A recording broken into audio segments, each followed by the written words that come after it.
estudo da semana, quando estamos estudando o assunto Andando com os Gigantes da Fé. E hoje estaremos falando sobre uma gigante da fé. Eu quero pedir para que vocês abram a Bíblia de vocês em 2 Reis, capítulo 5, versículo 1. 2 Reis, capítulo 5, versículo 1, para você acompanhar a leitura do texto que estarei fazendo.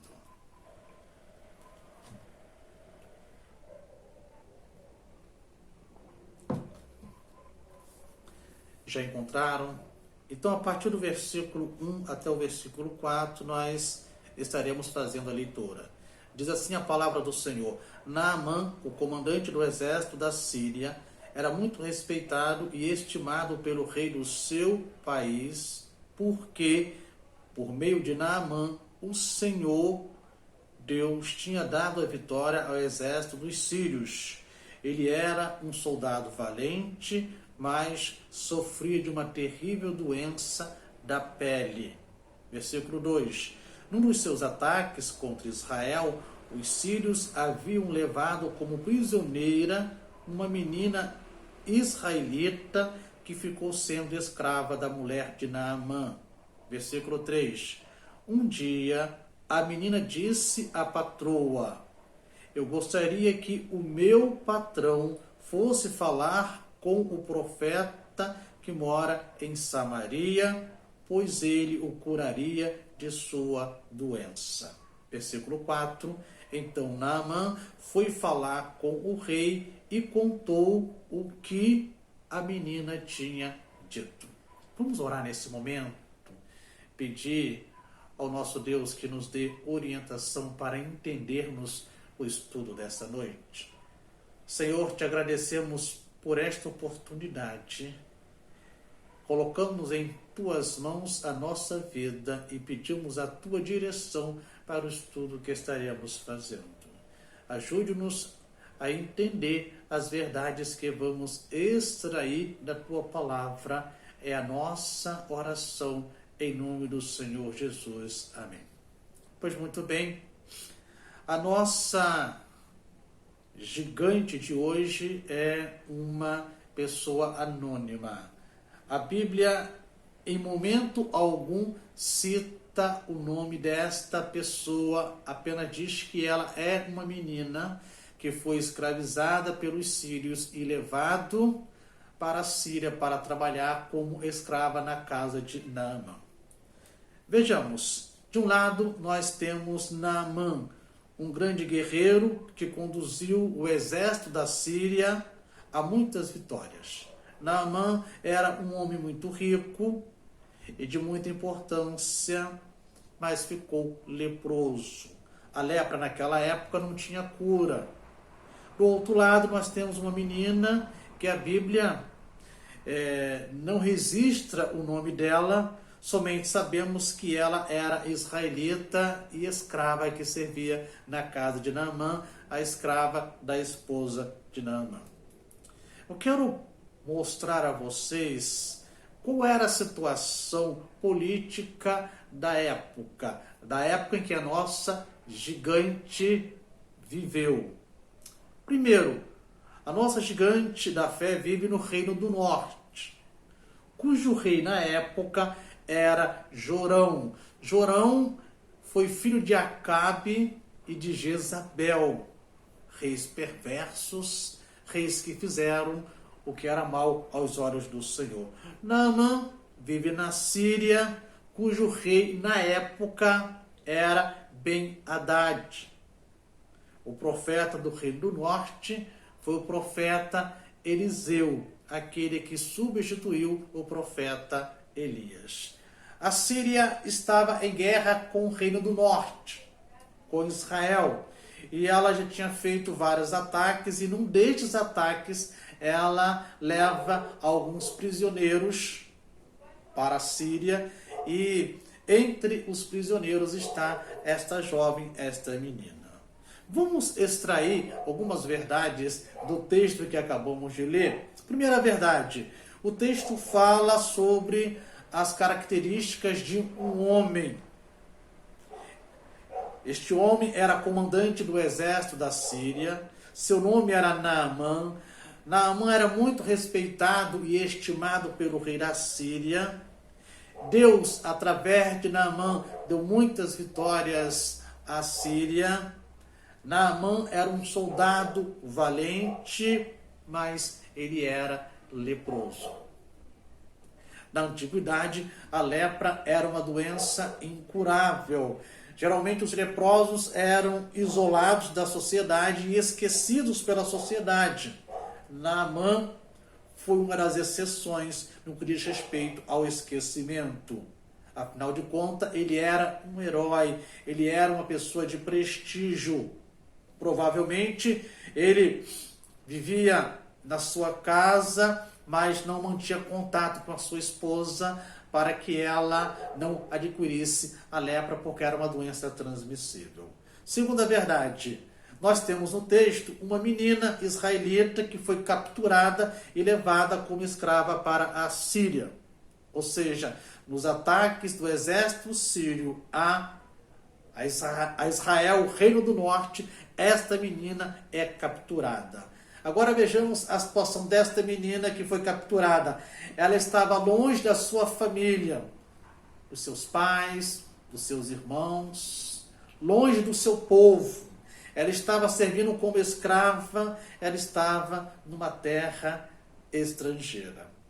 Terceira verdade, a menina que está como escrava, longe de sua terra, numa casa sem esperança, ela fala sobre a esperança.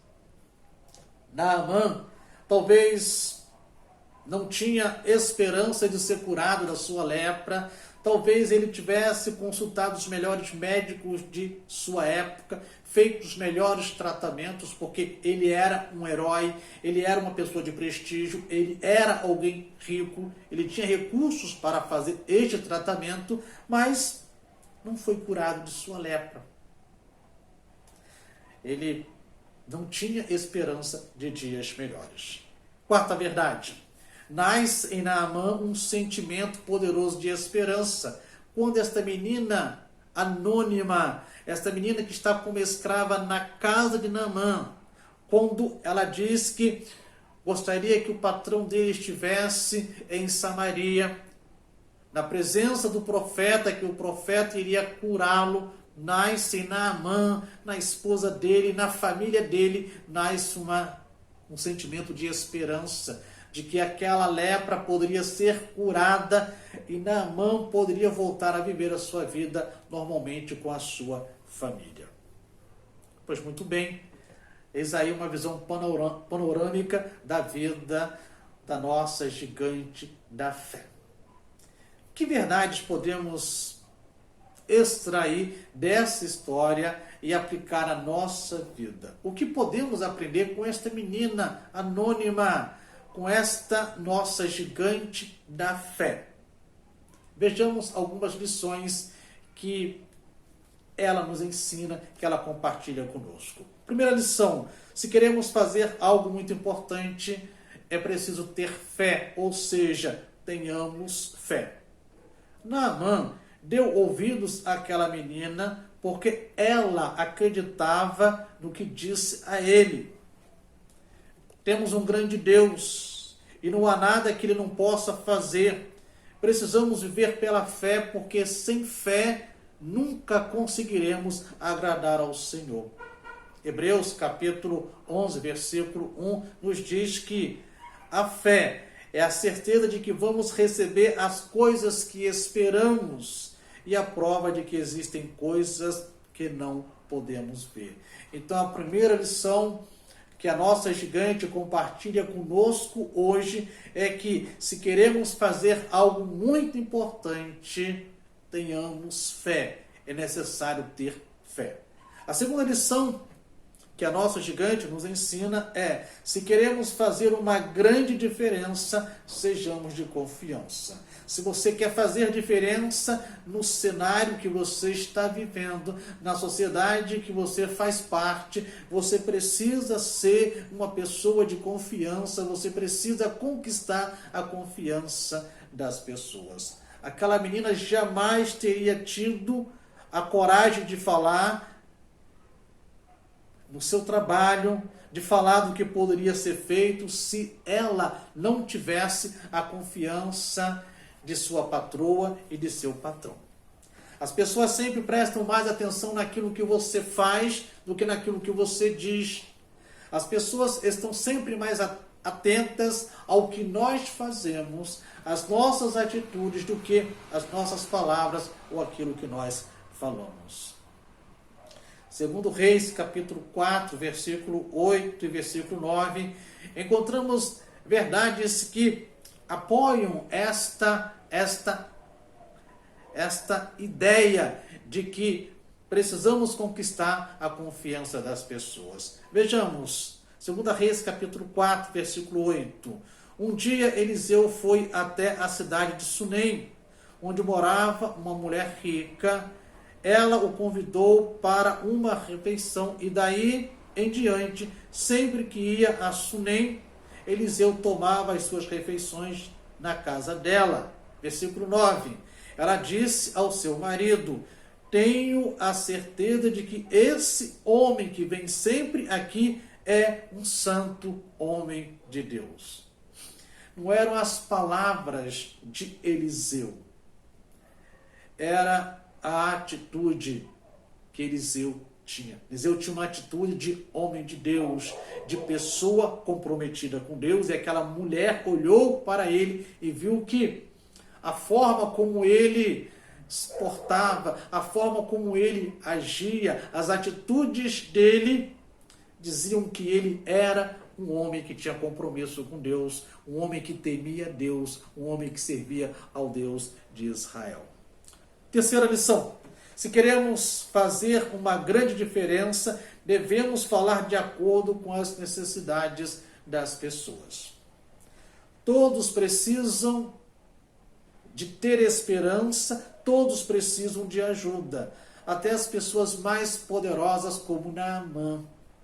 Naamã, já compartilhei com vocês, era um homem de influência, um homem rico, mas ele precisava de ajuda, porque ele tinha uma doença que o dinheiro dele não conseguiu curá-lo. Ele tinha uma doença que os médicos de sua época não conseguiram curar. Então todos precisam de ajuda, até aqueles que são os mais influentes. Se as pessoas que vocês desejam ajudar não têm muita fé, nós precisamos ajudar essas pessoas a terem fé. No Evangelho segundo Mateus, capítulo 9, versículo 24, encontramos as seguintes expressões: então o pai gritou: eu tenho fé, ajude-me a ter mais fé ainda. Este texto está dentro de um contexto em que um pai tem um filho que está endemoniado, possesso por demônios, e ele leva este menino até Jesus para que Jesus possa expulsar os demônios deste menino. Jesus fala para este homem: olha, você precisa ter fé. Ele fala: eu tenho fé, mas ajude-me a ter mais fé. Muitas vezes as pessoas, elas têm fé, mas elas vão precisar que você, nós ajudemos elas a terem mais fé ainda. Quarta lição que a nossa gigante nos ensina é: se queremos fazer uma grande diferença, não devemos ter medo de fazer algo, ainda que isso seja pequeno, que isto seja insignificante aos nossos olhos ou aos olhos de outras pessoas.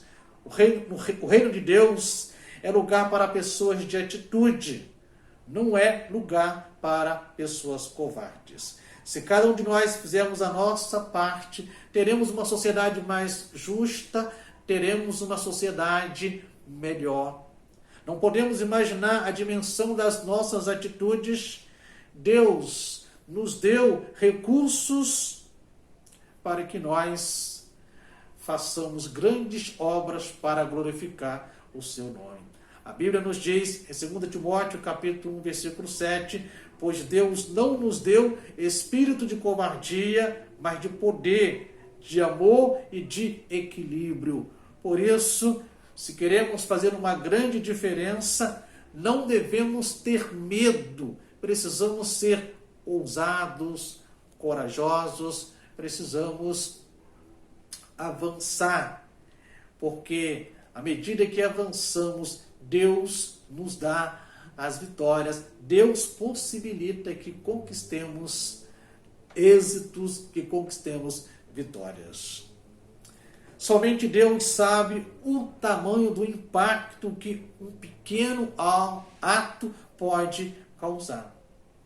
Muitas vezes nós não temos o conhecimento, nós não sabemos o que os nossos pequenos atos podem causar. Só Deus sabe o que um pequeno ato pode causar. Pois muito bem, estas são algumas lições que a nossa gigante da fé nos ensina, a serva de Naamã. Ela é chamada como serva, não é chamada pelo seu nome.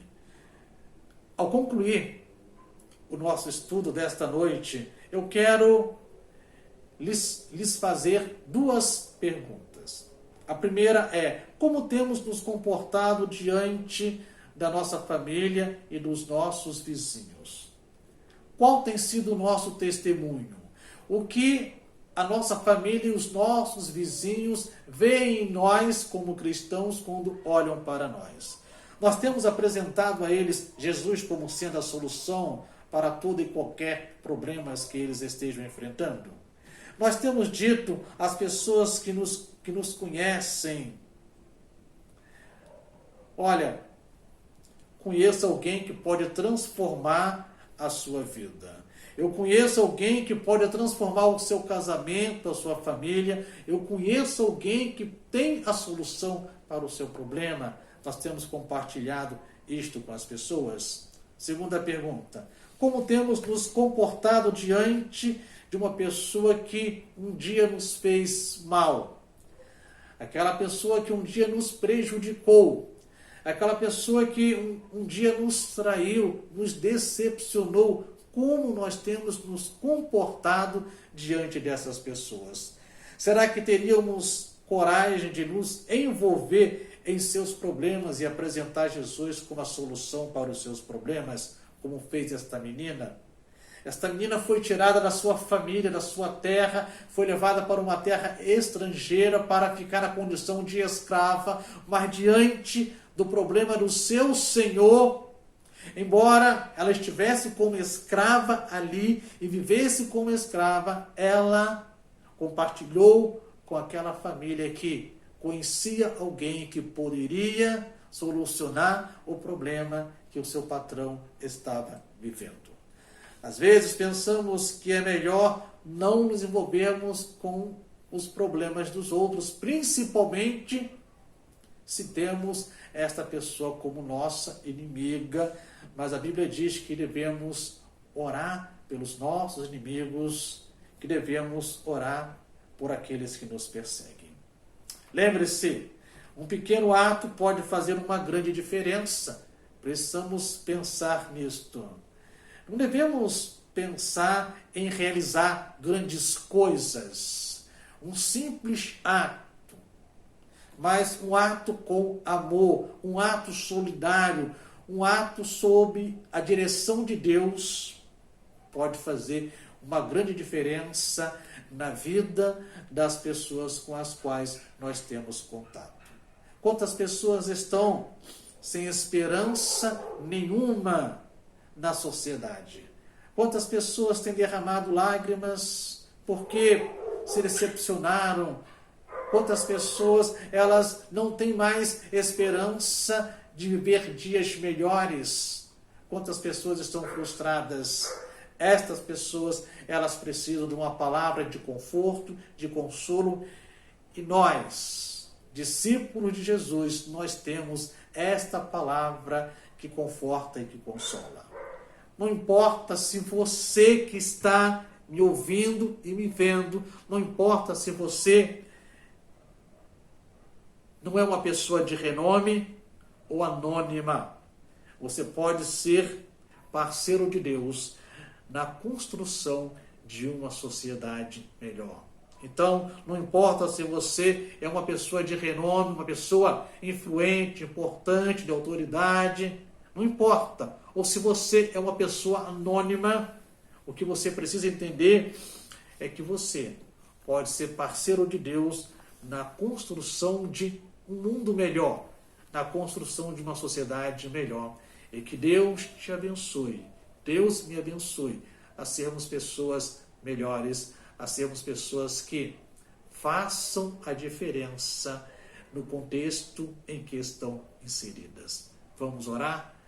Senhor, te agradecemos pela tua misericórdia, te agradecemos pela lição desta noite e pedimos para que o Senhor esteja a assumir a direção da nossa vida.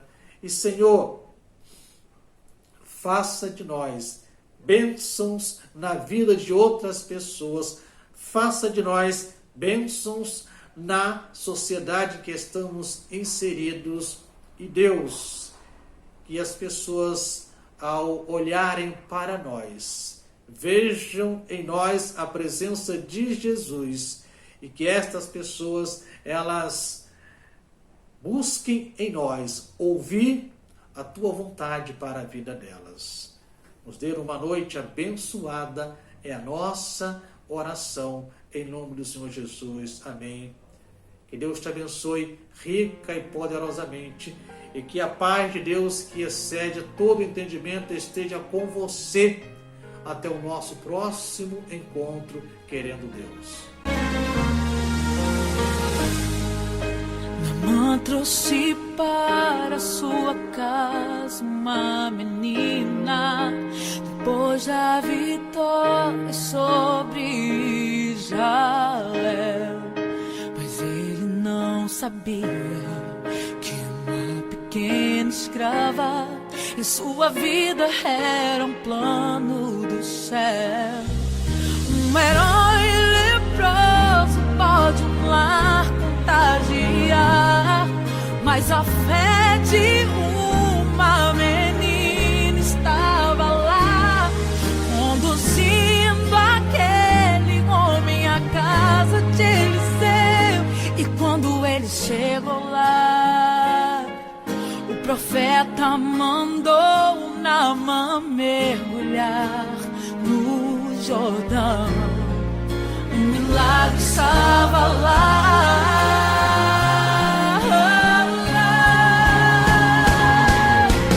Onde eu estiver, eu vou usar como a menina minha fé. O mal não vai contagiar o meu lar. O endereço do milagre vou revelar.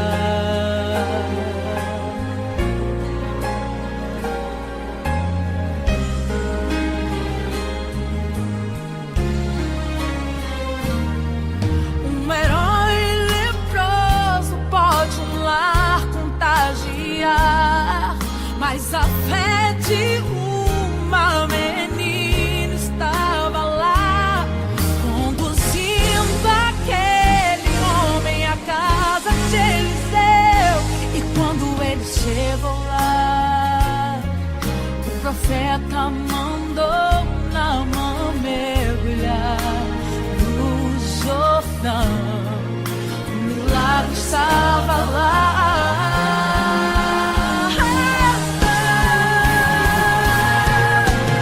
Onde eu estiver, eu vou usar como a menina minha fé.